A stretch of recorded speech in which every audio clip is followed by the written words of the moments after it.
नमस्कार. शासन जरा यूट्यूब चॅनल त्यांचं खूप खूप स्वागत आहे. तर आताच्या घडीची सर्वात मोठी ब्रेकिंग न्यूज म्हणजे राज्य सरकारी कर्मचारी संदर्भात महत्त्वपूर्ण शासन निर्णय निर्गमित. त्या संदर्भात व्हिडिओच्या माध्यमातून संपूर्ण अपडेट सविस्तरपणे पाहणार. चला सुरू करूया. राज्य सरकारी कर्मचारी बाबतीत सामान्य प्रशासन विभागामार्फत दिनांक 22 एप्रिल 2025 रोजी अत्यंत महत्त्वपूर्ण शासन निर्णय निर्गमित करण्यात आलेला आहे. सदर शासन निर्णयानुसार निलंबित सरकारी कर्मचाऱ्यांच्या प्रकरणाचा आढावा घेण्याबाबत मार्गदर्शक सूचना देण्यात आलेल्या आहे.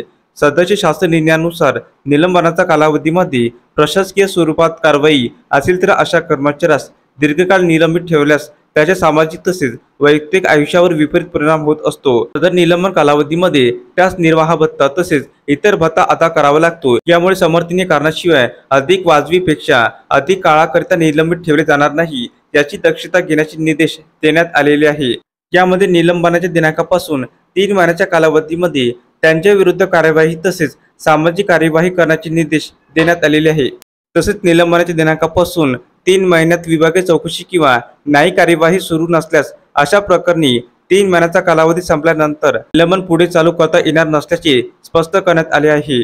गट अ ते गट ब अधिकाऱ्यांच्या बाबतीत मंत्रालय स्तरावरील निलंबन आढावा समितीमध्ये अपर मुख्य सचिव, प्रधान सचिव, सचिव हे अध्यक्ष तर अतिरिक्त पोलीस महासंचालक, लाचलुचपत प्रतिबंधक विभागीय सदस्य, सहसचिव, उपसचिव, गृह विभाग सदस्य तर संबंधित मंत्रालयीन विभागाचे संबंधित कक्ष हे सहसचिव आणि उपसचिव हे सदस्य सचिव असतील.